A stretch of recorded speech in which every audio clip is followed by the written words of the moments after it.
बिस्मिल्लाहिर्रहमानिर्रहीम। अस्सलाम वालेकुम नाज़रीन, प्रोग्राम ख़बर की खबर के साथ मैं हूँ आपका मेज़बान डॉक्टर बुलंद इक़बाल।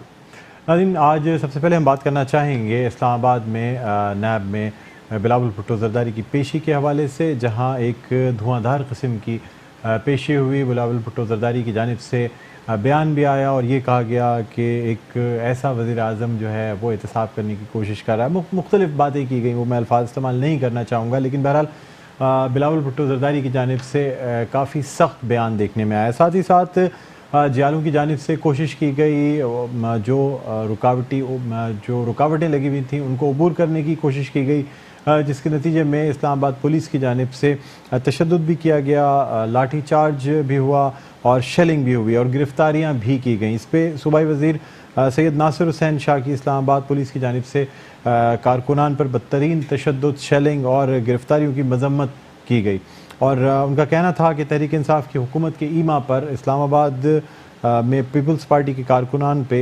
बेरहमाना तशद्दुद और जबर की बदतरीन मिसाल कायम की गई है। नाज़रीन, जिस तरह की ये पेशियाँ हो रही हैं, इससे कबल हमने नवाज़ शरीफ और शहबाज शरीफ की पेशियाँ भी देखी जब कारकुनों को बुलाया जाता था। अब देखना ये होगा कि ये जो एक इन्वेस्टिगेशन टीम के सामने पेशी होती है, अगर इसमें किसी पार्टी के सरबराह को बुलाया जाता है तो इसमें तमाम कारकुनान का, यानी एक कारकुनान की बड़ी तादाद का वहाँ पहुँचना, फिर एक सियासी रंग देना, इसकी क्या ज़रूरत पड़ती है? ऐसा क्यों होता है? चाहे कराची में बैंकिंग कोर्ट में पेशी हो या नैब के दफ्तर में पेशी हो, तो तमाम कारकुनान की ड्यूटी लगा दी जाती है। जिस तरह एक बाकायदा एक ऑफ़िस की ड्यूटी लगाई जाती है कि हर शख्स का पहुंचना ज़रूरी होता है, या ये भी होता है कि फिर जो लीडरान या जो कारकुनान पहुंच जाते हैं पुलिस की यानी इस लाठी चार्ज का या इस तशद्दुद का मुकाबला करते हैं, उनके नंबर भी ज़्यादा बढ़ाए जाते हैं। बहरहाल इस हवाले से गुफ्तगू करने के लिए हमारे साथ मौजूद हैं कादिर खान मंदुखेल साहब, रहनुमा पाकिस्तान पीपल्स पार्टी के। इनसे हम गुफ्तगू करना चाहेंगे। अस्सलाम वालेकुम कादिर साहब, आप मेरी आवाज़ सुन सकते हैं? जी, वालेकुम सलाम। सर, ये बताइएगा कि इस्लामाबाद में आज बिलावल भुट्टो ज़रदारी की नैब के सामने पेशी हुई और जियालों की जानिब से रुकावटें अबूर करने की कोशिश की गई और इसके जवाब में इस्लामाबाद पुलिस की जानिब से तशद्दुद किया गया, शेलिंग की गई, गिरफ्तारियाँ की गई। सर, मैं आपसे ये पूछना चाहूँगा कि अगर एक रूटीन में किसी की पेशी हो भी रही है या आपके पार्टी के चेयरमैन की पेशी हो रही है, तो सर तमाम कारकुनान का या बड़े लीडरान का वहाँ जाके सपोर्ट करना ज़रूरी होता है? देखिए जनाब, पहली बात तो ये है कि जब ये बिलावल भुट्टो साहब के अकाउंट फेक अकाउंट में, मैं उस टीम का हिस्सा हूँ और लतीफ़ कोसर साहब, मैं और फारूक नाइक साहब, और मेरे सामने साबिक चीफ जस्टिस साहब ने ये फरमाया था कि बिलावल बेगुनाह है, बेनजीर का बेटा है, अपनी माँ का मिशन को लेके चल रहा है, इनका नाम न सिर्फ ACL से बल्कि GIT से भी उसका नाम निकालो। और बदकिस्मती से जब वो तहरीरी फैसला आ गया तो ऐसा कोई चीज नहीं था। दूसरा सवाल आपका कि कारकुनान का जाना जरूरी है, क्यों नहीं जरूरी है? जब हमारा एक लीडर जाएगा तो पूरा पाकिस्तान से कारकुनान को जाना चाहिए, न कि पार्टी ने उसको इनवाइट की है किसी को। और फिर मैं इस कठपुतली वज़ीर आज़म की बात आपको याद दिलाता रहूं कि उन्होंने ये कहा था कि एहतजाज अगर सियासी पार्टियों ने करना है तो मैं खाना भी दूंगा और मैं कंटेनर भी प्रोवाइड करूंगा।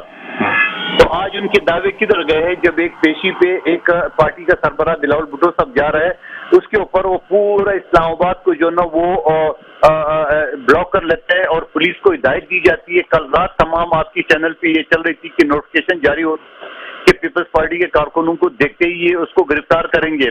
तो आप मुझे बता दो कि मार्शाल्लाह तो हमने बहुत देखी है, ये तो मार्शाल्लाह से भी बदतर हुकूमत। सर, आप नहीं समझते कादिर खान मंदुखेल साहब, आप मुझे एक बात ये बताएं कि इतनी बड़ी पार्टी का एक सरबराह, चेयरमैन, जिसकी पार्टी के कई सरबराहान पहले शहीद किए जा चुके हैं, असैसिनेशन का निशाना बन चुके हैं, आप नहीं समझते कि सिक्योरिटी के तौर पे अगर आपके पार्टी के चेयरमैन को सिक्योरिटी प्रोवाइड की जा रही है तो आप तनकीद का निशाना बना रहे हैं? पुलिस के पास ऐसा कौन सा सिस्टम है कि वो पहचान सके कि कौन से कारकुनान आपकी पार्टी के हैं और कौन से दहशतगर्द हैं या शरपसंद हैं जो कोई दहशतगर्दी करने के लिए आए हैं?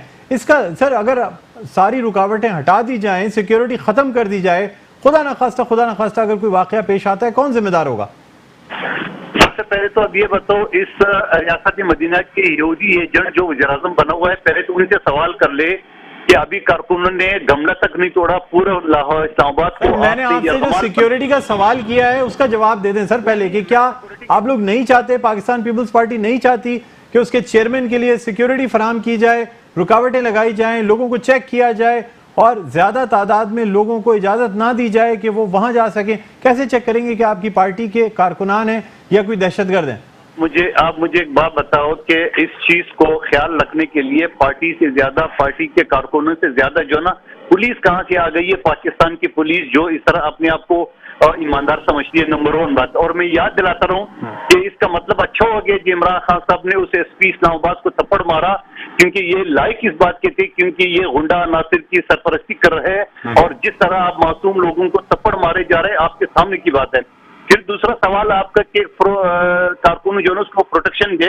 कारकुन तो अभी नाकों पे थे तो पुलिस उसको यरगमाल बना के और उसको मार रही है। आखिर ये कौन सा मुल्क है? ये गुंडा नासर, ये रियासती गुंडा गर्दी जो ना, ये नहीं चलने वाली है। कहने का मकसद ये है कि आप अपनी पार्टी चेयरमैन के, आपने वजीरिस्तान में बदमाशी दिखाई है, आपने अंदरूनी सिंध में बदमाशी दिखाई है, बलूचिस्तान में दिखाई है, ये नहीं चलने वाली है आपकी बदमाशी। सर मैं आपसे ही जानना चाह रहा हूं, आप ये कह रहे हैं कि आपकी पार्टी के चेयरमैन को आप खुद प्रोटेक्शन प्रोवाइड करेंगे, उनकी सिक्योरिटी आप खुद संभालना चाहते हैं, यानी पाकिस्तान पीपल्स पार्टी बिलावल भुट्टो जरदारी की सिक्योरिटी खुद संभालना चाहती है? हमने ये तो नहीं कहा सर। आप कह रहे हैं ना कि सिक्योरिटी पुलिस कैसे प्रोवाइड करेगी? हम खुद सिक्योरिटी दे सकते हैं। एक अकल वाली बात समझ ले, एक पार्टी का सरबराह अगर पेशी पे जा रहा है तो कारकुन उनकी मोहब्बत में उनके साथ जाएंगे, जैसा नवाज शरीफ के पार्टी के लोग जा रहे हैं तो पीपल्स पार्टी के लोग जा रहे हैं। और उसके साथ आम कारकुन भी नहीं थे, ज्यादातर तो MNA MPA थे और सेनेटर थे। तो आप मुझे बताओ कि MNA MPA सेनेटर के ऊपर जिस तरह इनको यरगमाल बनाए, जिसको ज़दकोब करे, जिसके थप्पड़े मारे हैं, तो ये कौन सा मुल्क है? ये बात तो इसराइल में भी हम नहीं देखा, कश्मीर में हमने देखा। इस्लामाबाद को उन्होंने मकबूजा कश्मीर बना दी है और गुंडागर्दी, यही कठपुतली वज़ीर-ए-आज़म है जिसने कहा कि मैं कंटेनर दूंगा इनको। आदिल खान मंदुखेल साहब मुझे एक बात ये बताएं कि जिस वक्त सर देखेगा आप 100-200-400 या 500 जो कारकुन या MNA MPA जा रहे थे उनकी आपकी हालत ये हो गई है, तो उसके बाद आपका क्या होगा? आपके सवालियन ये तो इसकी निशानदेही है। और मैं ये समझ रहा हूँ कि इंशाल्लाह ईद के बाद जब बिलावल भुट्टो आवाज देंगे पूरे मुल्क से कारकुन पहुंचेंगे और इस्लामाबाद पहुंचेंगे, फिर हम देखेंगे इस बदमाश पुलिस को कि आइए अपने कारकुनों का मुकाबला कर दे, किस तरह वो कारकुनों को मारते हैं। आदिल खान मंदुखेल साहब, यही इस्लामाबाद, ये रावलपिंडी है और लियाकत बाग है, मोहतरमा बेनज़ीर भुट्टो की तमाम सिक्योरिटी आपकी पार्टी के पास है। रहमान मलिक साहब सिक्योरिटी के इंचार्ज हैं, खालिद शहनशाह साहब सिक्योरिटी के इंचार्ज हैं, ठीक है सर। एक ऐसा सानिया हुआ, मोहतरमा बेनज़ीर भुट्टो को शहीद कर दिया जाता है, फिर सारा इल्ज़ाम 5 साल आपकी हुकूमत रही, आप लोग मोहतरमा बेनज़ीर भुट्टो शहीद के कातिलों को भी नहीं पकड़ सके। आप कहते हैं अगर आप रहमान, सुन लो मेरी बात, अगर आप रहमान मलिक की बात करो, ये बीबी शहीद की सेपरेटी की बात करो, तो ये कोई गुंडा वजीर दाखिला था, ये ब्रिगेडियर इजाज था, ये पाकिस्तान का दुश्मन ये गुंडा था। और दूसरा गुंडा जो इस वक्त दुबई में मर रहा है, जनरल मुशर्रफ, बड़ा बदमाश बन रहा था, बड़ा कमांडर बन रहा था, उसको बोलो बुज़दिल भगोड़े आ जाओ पाकिस्तान में, अदालतों का सामने कर ले। अफसोस के साथ कहना पड़ रहा है कि ये पाकिस्तान की रियासत जो ना, ये कहाँ पे लोगों को ले जा रहा है और इनको पता चल जाएगा इसके बाद इनके साथ होगा क्या। ये 4 कारकुनों को बर्दाश्त नहीं कर पाएंगे, किस तरह उसकी मजम्मत एक जो MNA MPA एहतजाज करे वो। अच्छा कादिर खान मंदुखेल साहब, अगर जियालीपुर पाकिस्तान से जाएंगे तो फिर उसको पता चल जाएगा कि गुंडा नासिर। कादिर खान मंदुखेल साहब मुझे ये बता दें कि क्या ये रिवायत नहीं बनती जा रही है कि अगर पार्टी का कोई सरबराह पेशी के लिए जाता है, पूरी दुनिया में सर सदूर जाते हैं पेशी के लिए, वुज़रा जाते हैं पेशी के लिए, कोई इंक्वायरी होती है, लेकिन उनकी पार्टी के तमाम लोग, लीडरान, उनके कारकुनान, सर ये रिवायत बनती जा रही है पाकिस्तान में कि किसी पार्टी का कोई सरबराह अगर पेशी के लिए जाएगा तो उसके इस्तकबाल से लेके उसके पेश होने तक नारेबाजी की जाती है, प्रेशर क्रिएट किया जाता है, लॉ एंड ऑर्डर क्रिएट किया जाता है। ये रिवायत हम क्यों कायम कर रहे हैं सर? कानून के हिसाब से अगर कोई पेशी हो रही है और अगर आपको कोई एतराज़ है कि ऑर्डर ऐसा नहीं आया तो रिव्यू फाइल करें, कानूनी तकाजा जो है ना वो उसका इस्तेमाल करें, बजाय इसके कि पब्लिक प्रेशर शो करें, पावर शो करें। गलत रिवायत नहीं है सर? करेंगे हमारे चेयरमैन को अगर इस तरह झूठे मुकदमा में करेंगे, हम बिल्कुल पावर शो करेंगे, क्यों नहीं करें? कि हमारा जमहूरी हक है, आईनी पाकिस्तान का आर्टिकल 19 हमें इस बात की इजाजत देता है हम ना करें, क्यों नहीं करेंगे? और दूसरी बात ये है कि अभी तो कारकुन इस्लामाबाद पहुंचे ही नहीं है। कल रात आपने नोटिफिकेशन इशू कर दी है, गुंडा अनासिर, ये रियासती गुंडागर्दी नहीं चलने वाली है। ये तो अभी रमजान का महीना, लोग रोजे से थे, ईद के बाद इनको पता चल जाएगा। ये बड़े कंटेनर पे सुप्रीम कोर्ट पे हमला करने वाले, सुप्रीम कोर्ट के ऊपर शलवारें लटकाने वाले, रेडियो पाकिस्तान पीटीयू के ऊपर हमला करने वाले, वो दहशतगर्दी कहाँ रह गई है? जब आप एक जनरल ऑर्डर इशू कर रहे हो, पूरे दुनिया में ऐसा कहीं नहीं होता है कि आप किसी सियासी पार्टी कारकुनों को एक दिन पहले नोटिफिकेशन के जरिए आप बदल ले।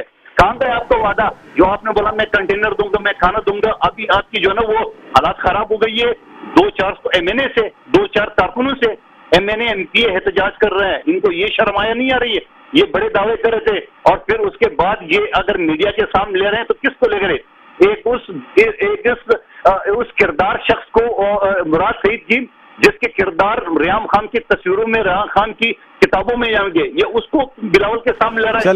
जरा करेक्टर को भी देख। चलें, ठीक है, बहुत शुक्रिया कादिर खान मंदुखेल साहब, आपने मेट्रो न्यूज़ को वक्त दिया। नाज़रीन, ये जो भी बातें की गई ये कादिर खान मंदुखेल साहब के अपने व्यूज़ हैं, उनके अपने तासुरात हैं, इसका चैनल से या चैनल के होस्ट से कोई ताल्लुक़ नहीं है। ये डिस्क्लेमर हम क्लियर तौर पे आपको बताना चाहते हैं।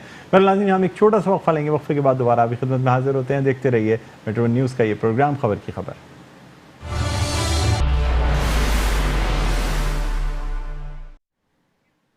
नाज़रीन, वेलकम बैक। एक दफ़ा फिर आपको खुशामदीद कहते हैं प्रोग्राम में खबर की खबर। मैं हूँ आपका मेज़बान डॉक्टर बुलंद इकबाल। अब हम कुछ बात करना चाहेंगे एक बहुत ही अहम मुलाकात के हवाले से, जो कि वज़ीर-ए-आज़म इमरान खान से मुत्तहिदा कौमी मूवमेंट पाकिस्तान के वफ़द की मुलाकात हुई है। और वफ़द में खालिद मकबूल सिद्दीकी, डॉक्टर मोहम्मद फ़रूख नसीम, आमिर खान, कुंवर नवीद जमील, वसीम अख्तर साहब और अमीनुल हक और फैसल सफदारी शरीक हुए हैं। आपको ये भी बताते चलें कि कराची में जारी तरक्याती मंसूबों के हवाले से बातचीत की गई है। माजी में भी हमें इस तरह की मुलाकातें हमें देखने को मिली हैं, लेकिन आज का जो ये वफ़द था, ये इसमें काफ़ी अरकान मौजूद थे और सिर्फ पार्लियामेंटेरियंस नहीं बल्कि और भी लोग इसमें मौजूद थे। यानी एक बड़ा वफ़द जो है मुत्तहिदा कौमी मूवमेंट पाकिस्तान का, उसकी मुलाकात हुई है वज़ीर-ए-आज़म इमरान खान से। अब आया सिर्फ कराची में तरक्याती मंसूबों पर ही बात हुई है या और भी जो मुतलबात हैं, जो मुतालबात शुरू से पेश किए जा रहे थे, जो MOU साइन किया गया पाकिस्तान तहरीक-ए-इंसाफ और मुत्तहिदा कौमी मूवमेंट पाकिस्तान के दरमियान, जिसके नतीजे में पाकिस्तान तहरीक-ए-इंसाफ की हुकूमत कायम हुई। देखना ये होगा कि आया उस MOU के हवाले से कोई बात की गई या नहीं की गई। जो देरीना मुतालबात हैं मुत्तहिदा कौमी मूवमेंट पाकिस्तान के, जिनके हवाले से ये कहा जाता है कि उसमें सबसे अहम मुतालबा ये है कि मुत्तहिदा कौमी मूवमेंट पाकिस्तान के वो दफातर जो जायज़ हैं, जो लीगल हैं, जिन्हें बंद कर दिया गया था, उन्हें खोलने का मुतालबा है। इसके अलावा खिदमत खल्क फाउंडेशन के वो दफातर जिन्हें सील कर दिया गया है, उनको खोलने का मामला है। इसके अलावा हैदराबाद यूनिवर्सिटी का जो मामला था वो इफ्तिताह तो हो गया, उसकी ज़मीन का अब तक तयन नहीं किया जा सका है कि आया सिविल एविएशन ये ज़मीन फराहम करेगा, कितनी ज़मीन होगी, किस तरह से इसकी ग्राउंड ब्रेकिंग की जाएगी। इसके अलावा और बहुत से मुतालबात हैं जो वक्तन फ़वक्तन मुत्तहिदा कौमी मूवमेंट की जानिब से सामने आते रहे हैं। बल्कि अगर हम ये कहें कि MOU के जो नुकात हैं उसमें से शायद एक भी नुक्ता ऐसा नहीं है जिस पर अमल दरामद हुआ हो, ये कहना है मुत्तहिदा कौमी मूवमेंट पाकिस्तान का। अब इसी हवाले से ये जो आज की मुलाकात देखने में आई है, एक बड़ा वफ़द मुत्तहिदा कौमी मूवमेंट पाकिस्तान का मुलाकात करके आया है। यानी उसने मुलाकात की है वफ़द ने वज़ीर-ए-आज़म नवाज़ शरीफ से, अपना वज़ीर-ए-आज़म इमरान खान से।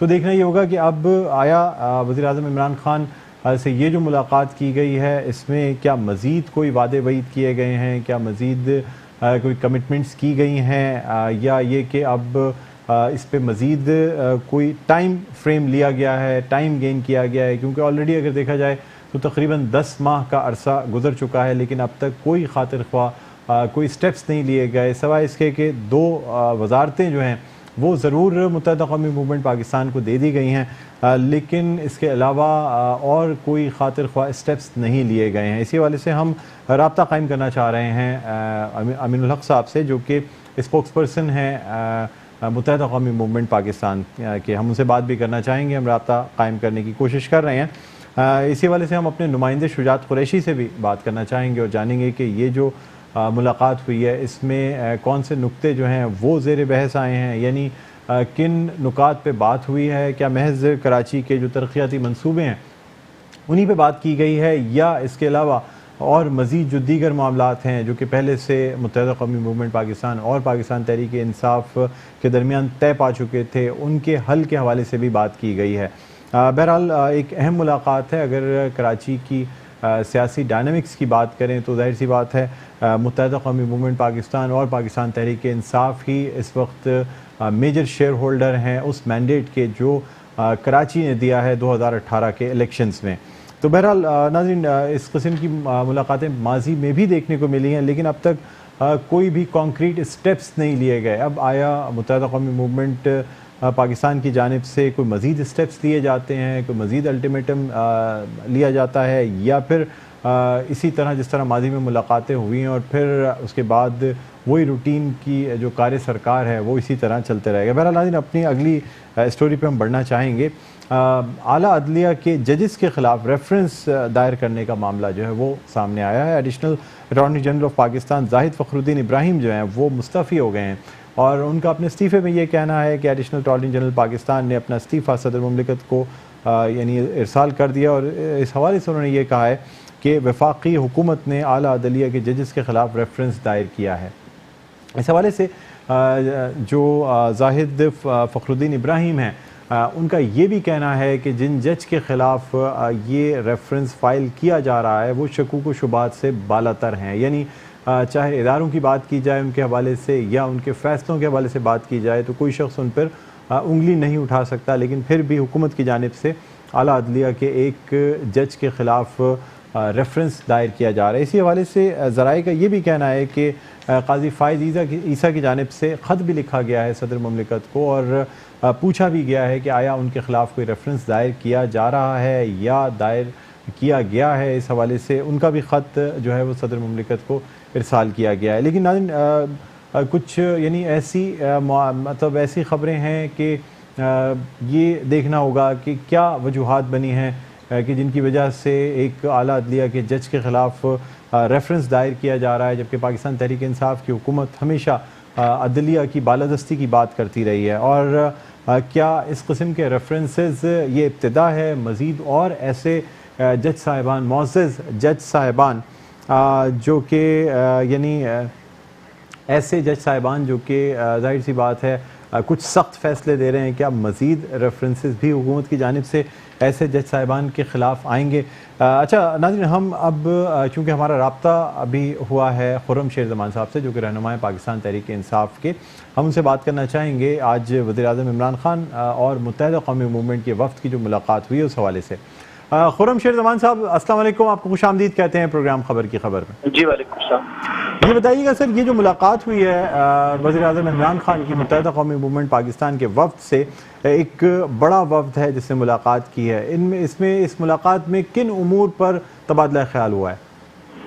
अच्छा, मैं माज़रत चाहूँगा, मुझे बिल्कुल भी अपडेट नहीं है कि किन मामला पे मुलाकात हुई है, लेकिन इसमें कोई ऐसी बात नहीं है। मुलाकात हमारे इत्तेहादी हैं और मुलाकात तो होती रहती है, जैसे कि फारूक नसीम साहब हैं और खालिद मकबूल सिद्दीकी साहब हैं, उनकी तो एक यूजुअल बेसिस के ऊपर मीटिंग में मुलाकात रहती है।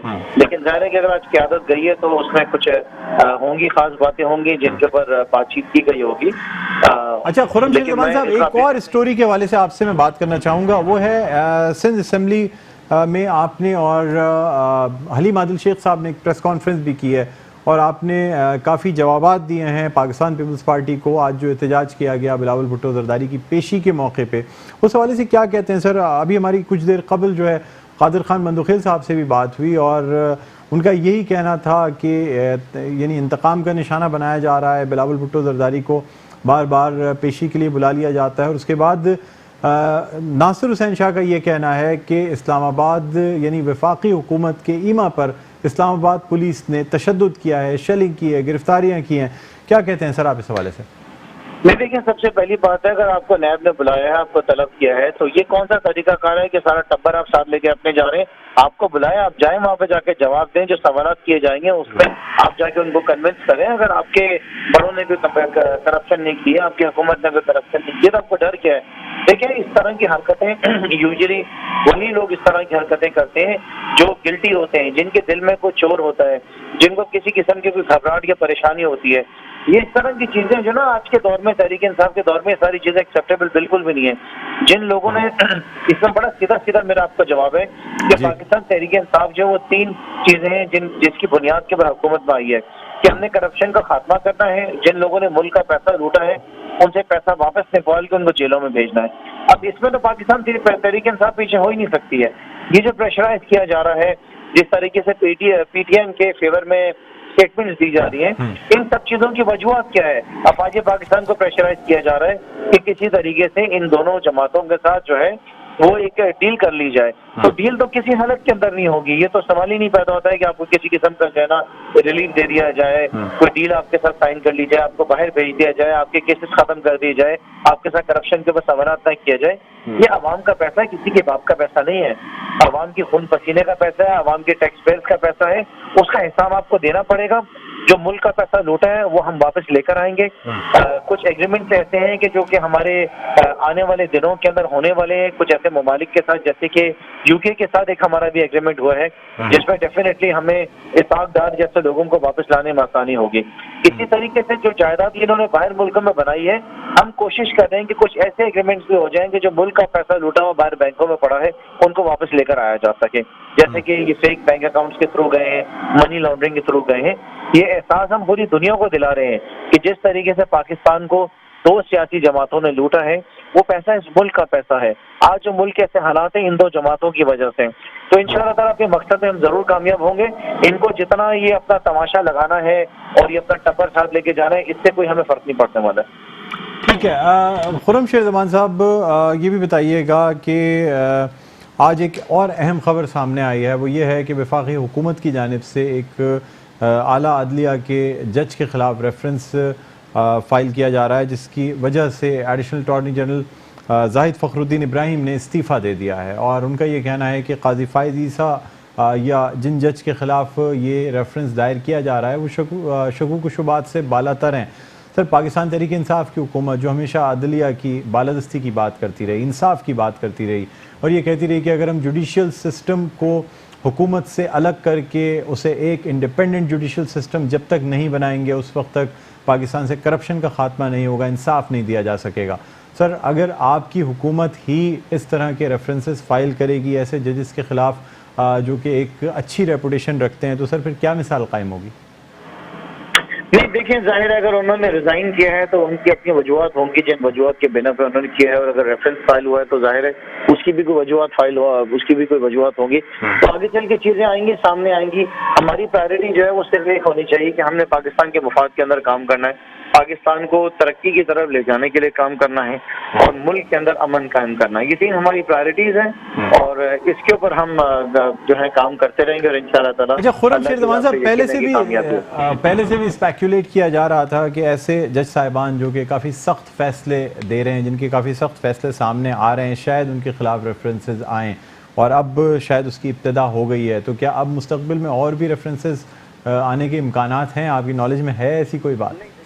इस तरह की बात बिल्कुल भी नहीं है कि जो जजेस सख्त फैसले दे रहे हैं। हम तो बड़ा अप्रिशिएट करते हैं ऐसे उन अपने सीनियर जजेस। अगर अप्रिशिएट कर रहे होते तो रेफरेंसेस नहीं फाइल हो रहे होते सर। सर, अगर जजेस को अप्रिशिएट किया जा रहा होता तो रेफरेंसेस नहीं फाइल किए जाते। मैंने आपसे फरमाया है कि कोई ना कोई वजूहत जरूर उनके पीछे होंगी, वो आहिस्ता आहिस्ता आपके सामने आ जाएंगी, जरूर डिटेल आ जाएगी सारी रीजन के रेफरेंस के। ओके, अच्छा सर, खुर्रम शेर ज़मान साहब, आप मेरी आवाज़ सुन सकते हैं? आप मेरे साथ लाइन पर? हेलो, जी जी सर, कराची के पानी के मसले के हवाले से आपसे बात करना चाह रहा हूँ। जी जनाब।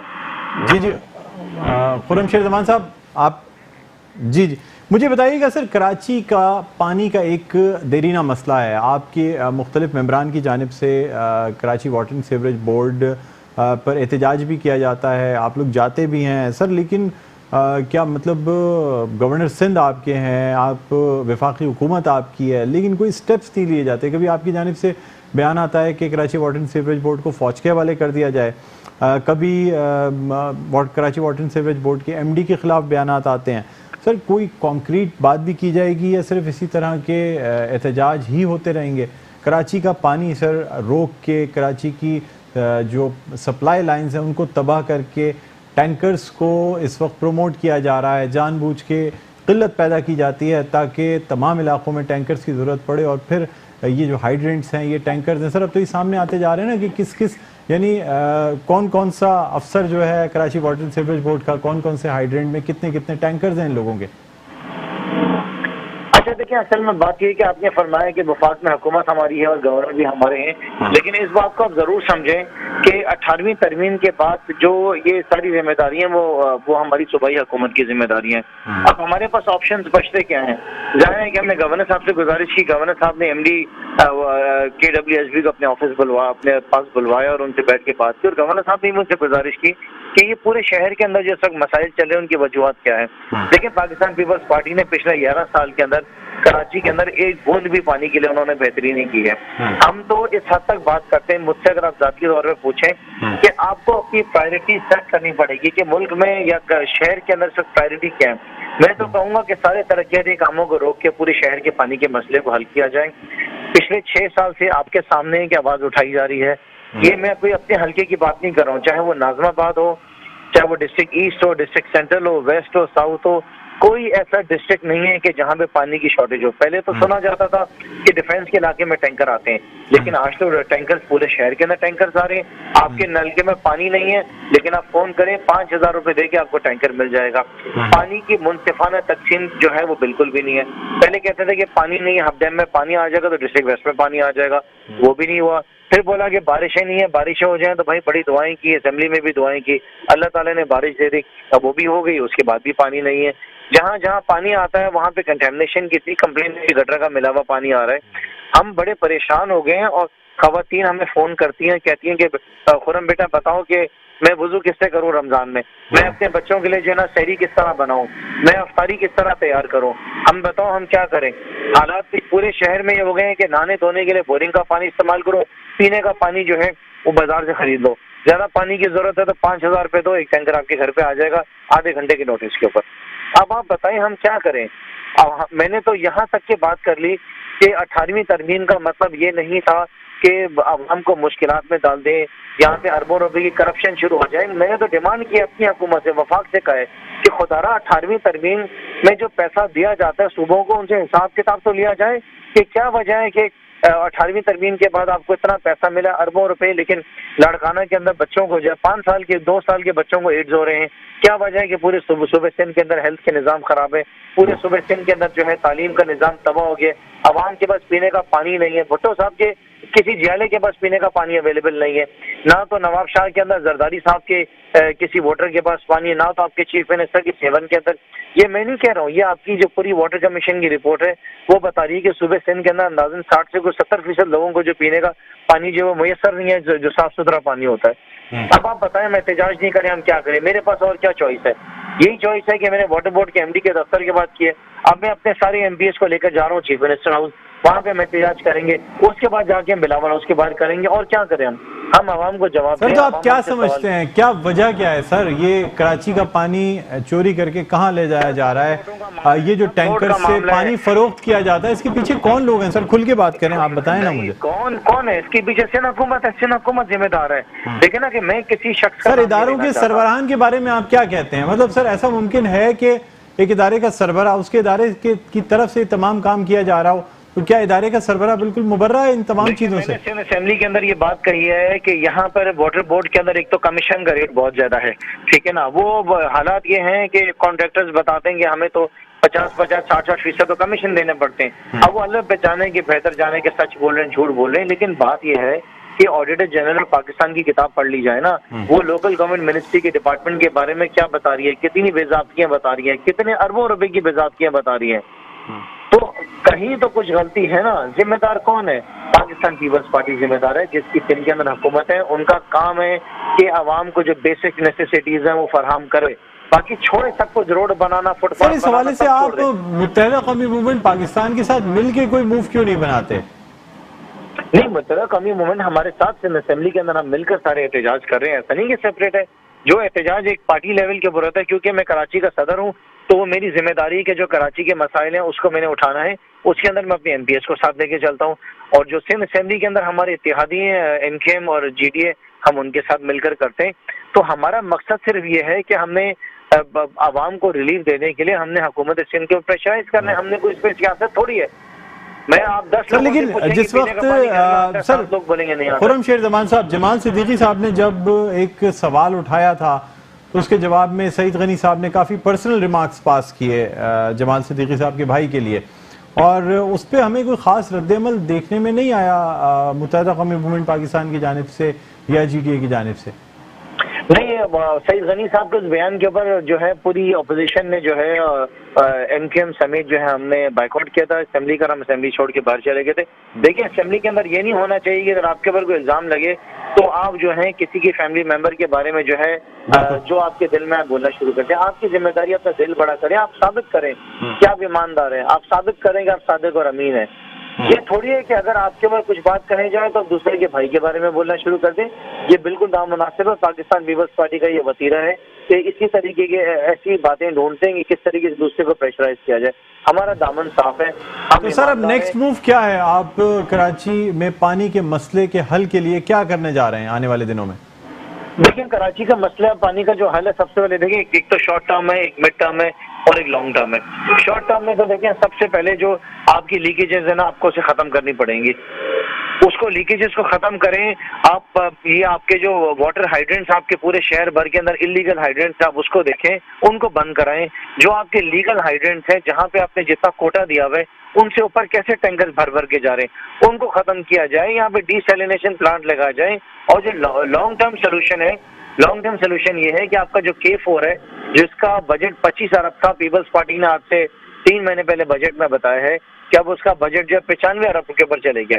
ये तो हाल है इनका, 25 से 95 अरब के ऊपर लेके चले गए, लेकिन उसके ऊपर काम नहीं हो रहा है। वफाक अपना शेयर दे चुकी है K4 के लिए और पीपल्स पार्टी जो है वो अपना पैसा लगा नहीं रही है।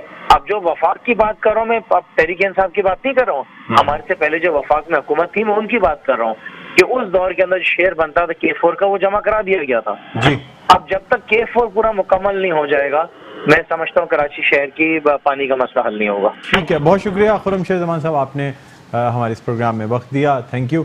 नाज़रीन, अब देखना ये होगा कि कराची के पानी के मसले के लिए किस तरह के इक़दाम किए जाते हैं। आया जो लोग इसमें मुलव्विस हैं, ख़ास तौर पे मसनूई क़िल्लत कराची में पैदा करने के लिए, उनके ख़िलाफ़ कार्रवाई की जाती है या नहीं की जाती, या जो वज़ीर बल्दियात हैं सईद गनी साहब, क्या वो इन तमाम ख़बरों का नोटिस लेते हैं या महज इसको भी एक आम सी बात समझ के इसे हवा में उड़ा देते हैं।